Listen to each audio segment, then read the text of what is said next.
3 years ago, a fleet of warships surrounded a small island. They didn't bother firing conventional weapons.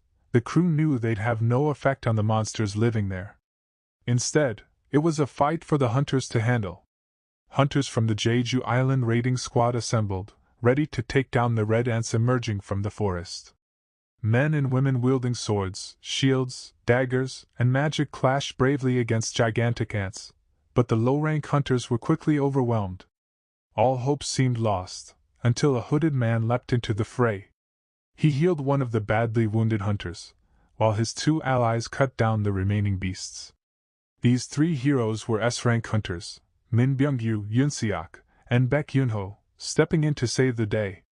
During the fight, a massive white ant challenged Yoonho, who defeated it with ease.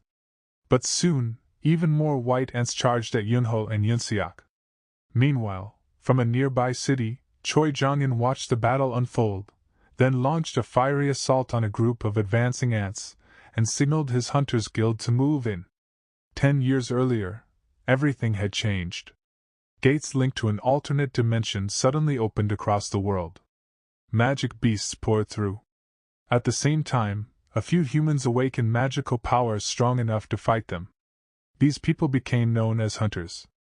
They were ranked from E rank, the weakest, up to S rank, the strongest. But their powers never grew beyond the rank they awakened with.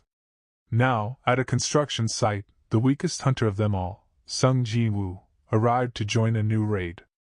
Despite his reputation, the others greeted him warmly. His presence usually meant the raid would be easy. Sung smiled and greeted Lee Joo-hee, a healer he'd worked with before. She frowned at his fresh injuries and warned him to be careful. But Jinwoo just laughed it off. He was used to being the weakest. Team leader Song Chio gathered everyone, introduced himself, and led them toward the dungeon gate. Jinwoo checked his weapon, a low-power knife, the only thing he could afford. With a deep breath, he stepped through the portal, the last to enter. Meanwhile, at the Korean Hunters Association, Chairman Go Gunhee discussed dungeon raids with his assistant, Woo Jinchul. Go explained that essence stones, dropped by magical beasts, were in high demand. They could be used to craft weapons, armor, and even researched as clean, safe energy sources. Back in the dungeon, Jinwoo's face lit up. His very first essence stone. But the excitement didn't last. A goblin with a machete ambushed him. Jinwoo's knife shattered, and the goblin stabbed him in the stomach. He collapsed, gasping, until teammate Park Ji-sul cut the goblin down and Joo-hee rushed to heal him. The raid team eventually defeated the dungeon boss, a vicious werewolf, and celebrated.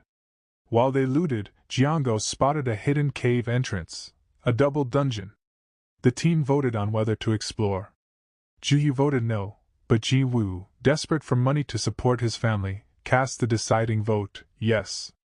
Elsewhere, S-rank hunter Cha Hae-In stopped a purse snatcher in one breathtaking leap, returning the bag before vanishing from the crowd's attention. Back in the cave, Jinwoo apologized to Joo-hee for dragging them into this. She scolded him for risking himself again, but then smiled, telling him he could repay her kindness someday. After 40 minutes of trekking, they reached a massive stone door. They opened it, and stepped into a giant chamber lit by eerie blue flames. At first, no monsters. Just ancient statues, and strange inscriptions. Joo-hee whispered that the largest statue seemed to be staring at them. Jinwoo brushed it off, until the door slammed shut. A hunter rushed to push it open, but the entrance statue suddenly came to life, and slaughtered him instantly. The team froze. Jinwoo slowly turned toward the massive statue Joo-hee had warned him about. Its gaze locked on him. In that instant, Jinwoo knew what would happen next. "Duck!" he shouted. The statue's eyes glowed, and unleashed a devastating light beam. Some hunters were incinerated instantly. Jinwoo shielded Joo-hee, but his gut told him one thing. They were in serious trouble.